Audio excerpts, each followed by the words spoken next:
All right, today we're going to do something interesting. We're going to dissect digital conflict. Think of it like peeling back the layers of an onion. We're going to look at everything from global power plays down to the psychology of a single click, breaking it all down into 5 distinct, understandable layers. You know, the sci-fi author William Gibson wrote this a long time ago, but wow, does it nail our current reality. Digital conflict, it isn't some futuristic idea from a movie. It's happening right now, all around us, on these invisible fronts that shape our world every single day. So, let's start at the very top. Layer 1, the new battlefield. This is cyberspace, where nations are clashing. But they're not using tanks and planes. They're using algorithms and exploits. This is really all about power and influence in the 21st century. And that brings us to this key idea, cyber coercion. Basically, states are using digital tools to get what they want politically, all without firing a shot. It's not always about blowing things up. It's often about applying just enough pressure through espionage, disruption, you name it, to get a rival to back down. And you can see this incredible balancing act here. On one side, you've got the aggressive moves, the sticks, ways to punish a rival or just stop them from getting something done. But on the other side, well, there are things that hold everyone back. We're also interconnected now. That's entanglement, that a huge attack could totally backfire. I mean, imagine you attack another country's ports. You could wreck the very supply chain your own economy needs. And then there are these unspoken rules, these norms, that kind of keep everyone from pushing things too far. And you can see how this plays out in the real world. Different powers have totally different goals. China has often played the long game, focusing on digital espionage to tip the economic scales. In Ukraine, Russia used cyberattacks to directly support its troops on the ground and its propaganda machine.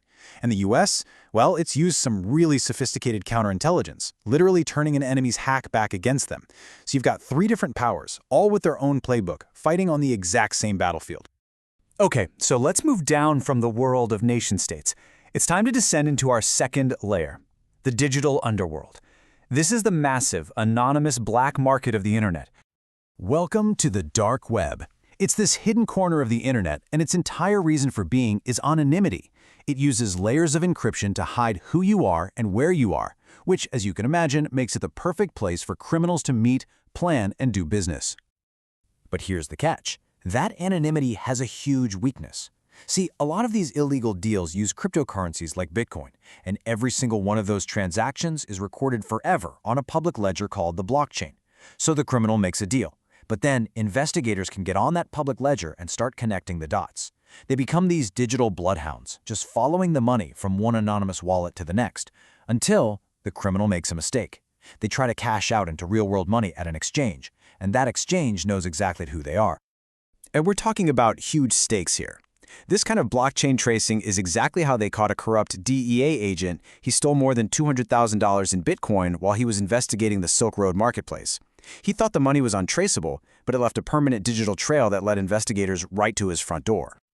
Okay, so we've talked about nations and organized crime. Now let's zoom way in for our third layer and get personal. Let's go inside the mind of the individual hacker. What really makes them tick? One of the very first documented cases gives us a really good clue. Back in the 80s, an astronomer named Cliff Stoll found this tiny 75-cent accounting error in his lab's computer system.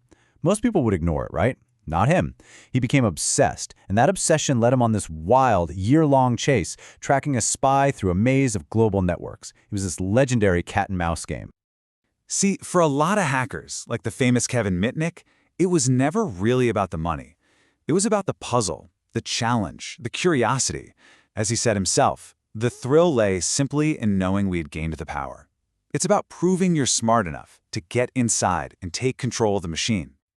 Now for our fourth layer. And honestly, this might be the most important one of all. We've talked about all this amazing technology, code, and networks, but the most advanced security system in the world has a fatal flaw. And that flaw is us. So, what do you think? What is it? Is it a zero-day exploit, a weak password, a flaw in the firewall? What is that single point of failure that can bring the entire fortress crashing down? It's the human brain. It's us. We are all wired with these cognitive biases and emotional triggers that are just waiting to be pulled. And this is the whole art of social engineering. It's about hacking the person, not the computer. And here is the craziest, most counterintuitive part. A professional social engineer, they're often not trying to bully or threaten you. Their whole philosophy is about building rapport and influence. Just look at this mantra. Leave them feeling better for having met you. It's built on charm and trust, not fear. And that's what makes it so dangerously effective. So here's a look inside their toolbox. Elicitation is just getting secrets out of you through what feels like a totally normal conversation. Pretexting is when they invent a whole believable story to get you on their side. They might create a sense of urgency. This is an emergency to get you to skip the rules. All of these tricks work because of a psychological blind spot called YSAIT. It stands for what you see is all there is. Think about it. We make our decisions based only on the information we have right in front of us. We almost never stop and think, wait, what am I not seeing? What's missing here? And that blind spot is exactly what they exploit. Okay, we've looked at attacks from the global level all the way down to the individual. So how in the world do we defend against all this? Let's get to our fifth and final layer, building a modern digital fortress. For the longest time, cybersecurity risk was basically just a gut feeling. You'd see these vague labels like high risk or low risk. The new way of thinking, though, is quantitative. It's all about data and probability. It asks much smarter questions like, what is the actual percentage chance we get breached this year, and exactly how much money would that cost us? When you can answer that, you can start making real, data-driven decisions about where to spend your security budget. And this gets to a really important point about what measurement even means here. It's not about finding the one perfect, certain answer. That's impossible.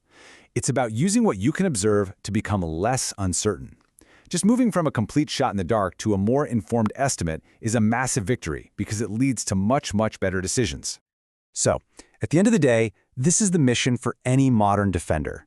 You will never have enough time or money to fix every single little flaw. The real goal is to use your limited resources to make the smartest possible investments that give you the biggest bang for your buck in reducing financial risk. It's a strategic game. And that brings us right back to where we started. After looking at governments, criminals, hackers, and the people trying to stop them, we're left with one final question. In this incredibly complex digital world we've all built, where does our greatest risk truly lie? Is it in the code, or is it in ourselves?